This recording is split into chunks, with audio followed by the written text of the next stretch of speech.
Everyone, welcome back to this channel. आज हम करेंगे प्रश्नावली 11.4 का क्वेश्चन नंबर 6। देखिए, एक अर्ध गोलाकार टंकी 1 सेंटीमीटर मोटी एक लोहे की चादर से बनी हुई है। यदि इसकी आंतरिक त्रिज्या 1 मीटर है तो इस टंकी को बनाने में लोहे का आयतन ज्ञात कीजिए। देखिए, अभी तक हम किसी भी बर्तन में या किसी भी जो भी अर्धगोलाकार या जो भी कटोरी वगैरह होती थी उसमें कितना सामान आ जाता है, उसमें कितना लिक्विड आ जाता है, तो हम उसका आयतन निकालते थे। लेकिन अब यहाँ पे क्या है, जिस धातु से, लोहे की धातु से वो बनी हुई है, तो इसमें कितना लोहा लगा है आपको लोहे का आयतन निकालना है। ठीक है, तो देखिए सबसे पहले एक हम डायग्राम बना लेते हैं। देखिए, ये टंकी है जो कि अर्धगोलाकार है। ठीक है, ये उसकी क्या है, मोटाई है। ठीक है, तो और ये मोटाई उसकी है 1 सेंटीमीटर। ठीक है, और ये इसका केंद्र है और यहाँ से यहाँ तक की ये देखिए आंतरिक त्रिज्या आपको दी हुई है। तो ये आंतरिक त्रिज्या जो है वो दे रखी है आपको 1 मीटर। ठीक है, आया आपको समझ में? अब ये वो आपसे वो पूछ रहा है कि इस टंकी को, ये लोहा लगा हुआ है, लोहे की टंकी है और अर्धगोलाकार बनी है वो। ठीक है ना, अर्धगोले में बनी है, तो वो बोल रहा है इस टंकी का लोहे का आयतन आपको निकालना है। ठीक है, आपको टंकी के अंदर कितना पानी आएगा या कितना ऑयल आएगा ये नहीं निकालना है आपको। आपको ये निकालना है कि ये जो लोहा लगा है इस टंकी में वो कितना लगा है। ठीक है, उस लोहे का आपको आयतन निकालना है। ठीक है, तो देखिए इसको कैसे करना है। देखिए, सबसे पहले हम लिखेंगे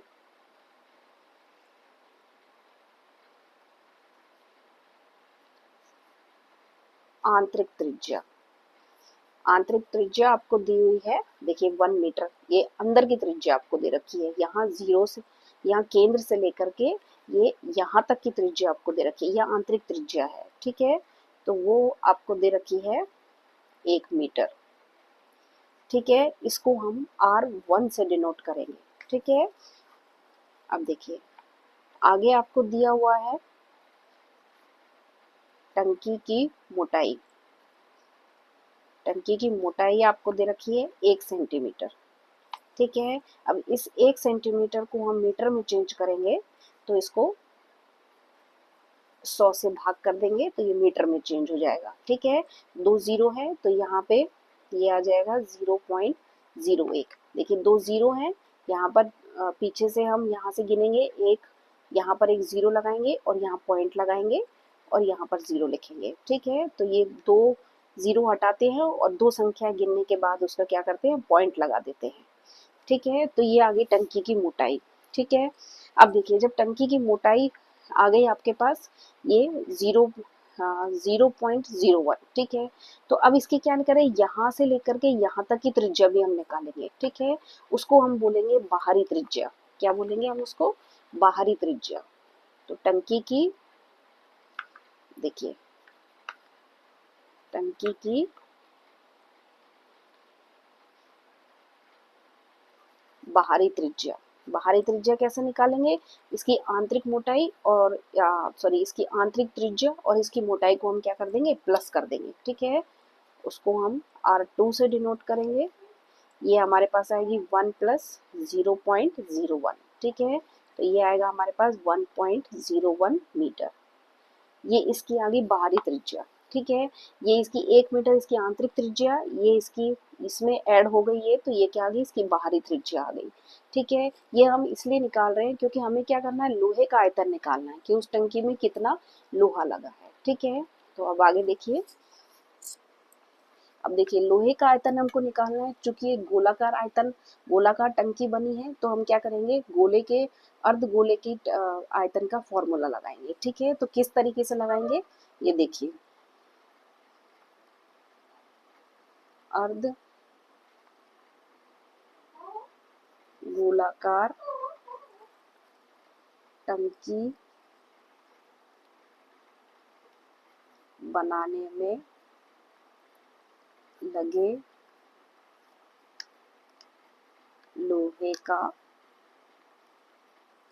आयतन। ये देखिए कैसे निकालेंगे, देखिए देखिए अर्धगोले का होता है फॉर्मूला हमारे पास होता है 2 पाई 2/3 पाई आर क्यूब। ठीक है, अब चूंकि हमें टंकी का निकालना है कितना है, तो हम क्या करेंगे R2 पहले हम करेंगे बाहरी त्रिज्या, बाहरी जो त्रिज्या है उसकी उसका आयतन निकालेंगे। ठीक है, उस लोहे की टंकी का जो बाहरी हिस्सा है, ठीक है, उसका निकालेंगे, जिसकी बाहरी त्रिज्या हमने क्या की R2 ली है, और ये उसकी हो गई आंतरिक परत जो है उसका आयतन। उसको हम क्या कर देंगे माइनस कर देंगे। देखिए ध्यान से देखिए, देखिए एक तो हम इसकी आंतरिक जो त्रिज्या है, जो आंतरिक है त्रिज्या, उसका हम क्या करेंगे, उसमें से क्या करेंगे, जो बाहरी त्रिज्या है बाहरी त्रिज्या में से आंतरिक को हम माइनस कर देंगे, आयतन को माइनस कर देंगे, तो ये क्या आ जाएगा हमारे पास लोहे का आयतन आ जाएगा। ठीक है, इसीलिए हमने क्या किया है, जो बाहरी इसकी परत है उसका आयतन माइनस आंतरिक आंतरिक आयतन इसका। ठीक है, इसमें हम वैल्यू रख देंगे अब। तो ये देखिए 2/3 पाई हम कॉमन ले लेंगे, और यहाँ अंदर बचेगा R2 की घात 3 और R1 की घात 3। ठीक है, अब देखिए हम सिंपल सा कैलकुलेशन है। अब तो देखिए R2 हमारे पास हमने निकाला था 0.01 क्यूब माइनस 1 की घात क्यूब। ठीक है, तो देखिए 2/3 पाई, इसको मैं 3 बार मल्टीप्लाई करूंगी तो 1.0331 आएगा। 1 को 3 बार मल्टीप्लाई करेंगे तो 1 आएगा। ठीक है, 2/3 पाई, इसको हम माइनस करेंगे तो ये आएगा 1। ठीक है, ये देखिए 2/3, इस पाई को हम लिखेंगे 22/7 मल्टीप्लाई 0.31। ठीक है, अब देखिए इसको हम करेंगे तो ये आएगा 44/21 गुना 0.0331। ठीक है, इसको जब हम इससे भाग करेंगे तो ये हमारा आएगा 2.09 और 0.0331। ठीक है, इसको इससे मल्टीप्लाई करेंगे तो ये हमारे पास आएगा 0.0627। ठीक है, तो ये आपका आ गया आयतन है ये तो मीटर क्यूब। ठीक है, ये इसका आंसर हो जाएगा। ठीक है, अब आ गया आपको समझ में। ठीक है, ओके, थैंक यू।